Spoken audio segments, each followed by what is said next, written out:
अस्सलाम वालेकुम एवरीवन, आप सबको बहुत बहुत रमज़ान मुबारक।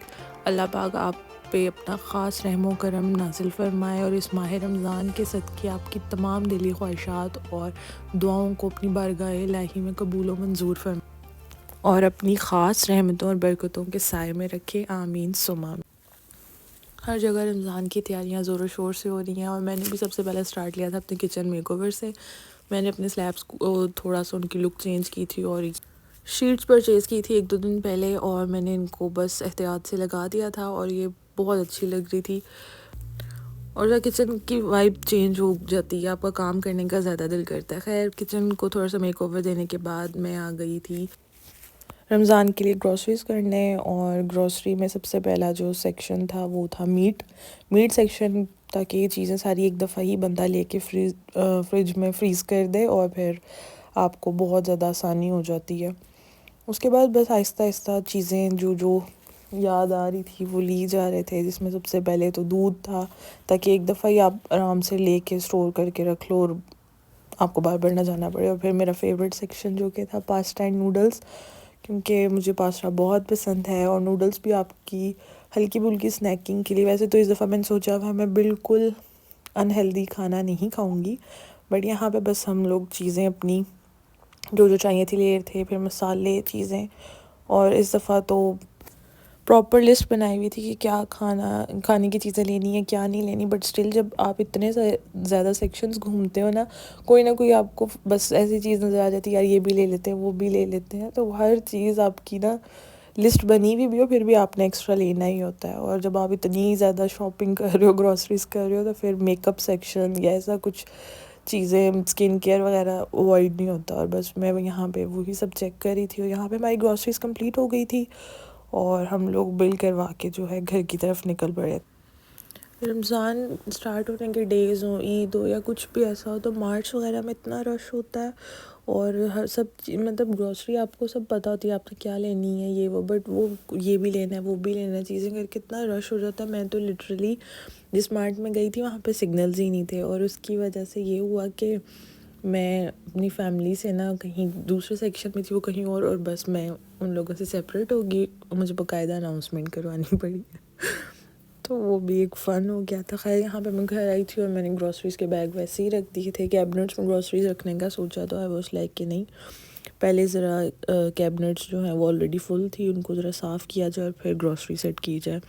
भूख लग गई थी, घर आके बहुत बार से कुछ खाया नहीं था, तो मैंने साथ साथ स्पेगेटी स्टार्ट कर दी थी बनाना। और बस फिर जितनी फ्रीज़र की आइटम्स थी, जो भी चिकन मीट वगैरह हम लोग लेके आए थे, मैं वो फ्रिज पे उसकी ट्रेज़ रख रही थी। फ्रिज मैंने एक दिन पहले ही अच्छी तरह से क्लीन कर लिया था ताकि सारी चीज़ें आराम से जो हैं वो स्टोर हो जाएं। अच्छा, यहाँ पे मैं देख रही थी साथ साथ अपने फेवरेट व्लॉग्स बाय रजब फैमिली और साथ साथ मैं जो है वो चॉप करी थी वेजिटेबल। आपके साथ एक क्विक सी स्पेक दी कि अपनी रेसिपी भी शेयर कर लेती हूँ। तो वेजिटेबल्स में मैंने जो है प्याज टमाटर और बंद गोभी को अच्छी तरह से चॉप कर लिया था और यहाँ पे मैं जो है चिकन को अच्छी तरह से सौटे कर रही थी। ज़्यादा कुछ ऐड नहीं किया था, बेसिक से स्पाइसेस डाली थी, ब्लैक पेपर सॉल्ट, और उसके अंदर मैंने थोड़ा सा पास्ता वाटर डाल दिया था। साथ ही मैंने अपनी वेजीज़ वगैरह रख दी थी। थोड़ा सा मैंने तिक्का मसाला डाला था और विनेगर और सोया सॉस। सिंपल इसको अच्छी तरह से कुक कर दी थी ताकि चिकन जो है जब गल गया था उसके बाद ही मैंने इसमें बाकी चीज़ें डाली थी। और जब वो अच्छी तरह से पक गया था तो मैंने स्पेगेटीज़ जो बॉईल की थी वो इसमें ऐड कर दी थी और बस ऊपर से इसमें थोड़ा सा चिली सॉस ऐड कर दिया था। एंड डा मेरी बहुत यमी सी और बहुत इजी ये रेसिपी है, बहुत जल्दी बन गई। जितनी ज़्यादा भूख लगी थी उतनी जल्दी बन गया था। साथ में मैंने बस ये ड्रिंक ले लिया था जो मैं लेके आई थी रमज़ान के लिए और बस वो भी निकाल। खाना खाने के बाद फिर बस मैंने थोड़े से कैबिनेट साफ़ किए थे, बड़ी जो बॉटल थी उनमें से सॉसेस निकाल के छोटी में शिफ्ट कर लिए थे। और ये नेक्स्ट डे का व्लॉग है, क्योंकि मैं उस दिन बहुत ज़्यादा थक गई थी। बस मैंने कैबिनेट्स ही साफ़ की थी और फिर मैंने काम पेंडिंग छोड़ दिया। कुछ ग्रॉसरी आइटम्स थी जो हमें दूसरे मार्ट से नहीं अच्छी लग रही थी और कुछ ऐसी चीज़ें थी जो अवेल नहीं थी, तो वो सब भी लेना था। तो हम लोग फिर नेक्स्ट डे पे दोबारा आ गए थे दूसरे वाले मॉल में कि यहाँ से हम लोग जो ग्रॉसरीज़ की चीज़ें रह गई हैं वो सारी कलेक्ट कर लें। और लास्ट ग्रॉसरी बिल में और ये रमज़ान शॉपिंग की ग्रॉसरी बिल में इतना ज़्यादा डिफरेंस, ह्यूज डिफरेंस आ जाता है। चीज़ें एकदम से इतनी महंगी हो गई हैं। और कुछ वैसे भी जब आप रमज़ान शॉपिंग करते हो तो आपको इधर उधर की चीज़ें भी देख के बहुत सी चीज़ें याद आ जाती हैं। और यहाँ पे मैं अपने आप को इतना रोक रही थी कि कोई भी जंक फूड नहीं लेना, क्योंकि ऐसा होता है ये चीज़ें इतनी खाई भी नहीं जाती। और अगर आप एक दफ़ा बस खाना शुरू कर दो ना तो फिर आप बहुत ही अनहेल्दी ईटिंग स्टार्ट कर देते हो।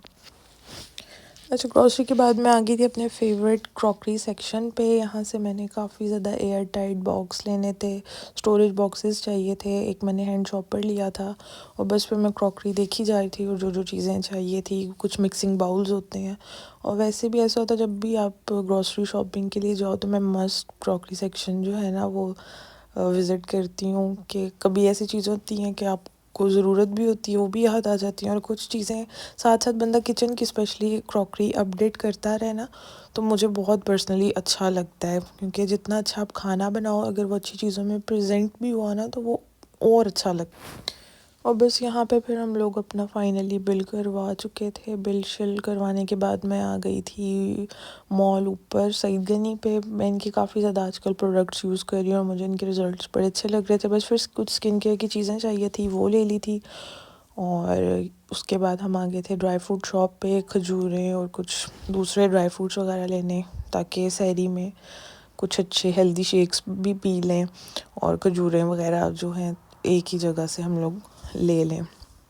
उसके बाद आप शॉपिंग करने जाओ और आपको भूख ना लगे तो नामुमकिन है। और आजकल हर जगह इतना रश होता है तो बंदा वैसे ही थक जाता है और भूख भी बहुत जल्दी लग जाती है। तो बस फिर हम लोगों ने, मैंने तो ये रैप्स मंगवाए थे अपने लिए और साथ में ये थाल थी चाचा जी से जो ली थी। और बस फिर ये खा के हम लोग फटाफट घर आ गए थे, क्योंकि नेक्स्ट डे रमज़ान था और मेरे किचन का काम बहुत पेंडिंग था। बस मैंने घर आके फिर जल्दी जल्दी जो मेरे स्पाइसेस जार थे उनको फिलअप। अच्छा, मैंने उससे प्रीवियस डे सारी कैबिनेट्स वगैरह साफ़ की थी तो मैंने काफ़ी ज़्यादा जार्स भी जो है ना वो वॉश करके रख दिए थे। कुछ मैं नए लेके आई थी तो जो तो जार रीफ़िल होने वाले थे उनको तो बस मैंने रीफ़िल ही किया था, उन्हीं में सारी स्पाइसेस डाल के। इस दफ़ा मैंने सोचा था मैं बॉक्सेस में स्पाइसेस नहीं रखूँगी, हर जार को सेपरेटली उसमें जो है स्पाइसेस ऐड करूँगी। तो बस फिर जो जार मैंने वॉश किए हुए थे उनमें मैंने जो मसाले बॉक्सेस में थे वो निकाल के डालना शुरू कर दिए कि यार नहीं, एक ही दफ़ा अच्छी तरह से डल जाएं। और फिर इसके बाद मैं इसको जो है लेबल कर दूँगी ताकि बिल्कुल सारे मसाले अच्छी तरह से प्रेजेंट होके पड़े और जल्दी जल्दी जब अफ्तारी बननी होती है तो हर चीज़ हैंडी हो। साथ में हर मंथ ट्राई करती हूँ या हर 2 मंथ्स के बाद के जार्स वगैरह जो हैं वो अच्छी तरह से वॉश भी होते हैं। और अगर कुछ मसाले जो आप ज़्यादा स्टोर कर देते हो उनको धूप वगैरह भी लगती रहे। और यहाँ पे बस अल्हम्दुलिल्लाह बहुत जल्दी ये ट्रांजेक्शन हो गई है, लेकिन काफ़ी टाइम लग गया था इसको करते हुए, बट इसका रिज़ल्ट काफ़ी अच्छा लगा। अभी बस बाकी चीज़ें थी जो मैंने दूसरे रैक्स में रखनी थी वो रखी थी और फिर बस ये चीज़ें स्टोर वगैरह करके सारा किचन वाइंड अप कर लिया था। एंड एट लास्ट सहरी के लिए एक नीट क्लीन सा किचन हमारा रेडी था और ये शीट से बहुत अच्छा मेरी किचन में वाइब आ रही थी। साथ मैंने दिन में इलेक्ट्रिशियन को बुला के लाइट्स भी फिक्स करवा दी थी एक अच्छे से लाइट अप किचन के लिए। एंड या that's it. I hope you like the video. If you do please like share and subscribe. और इंशाल्लाह आगे रमज़ान व्लॉग्स आते रहेंगे। Don't forget to watch. Take care. Allah हाफ़िज़।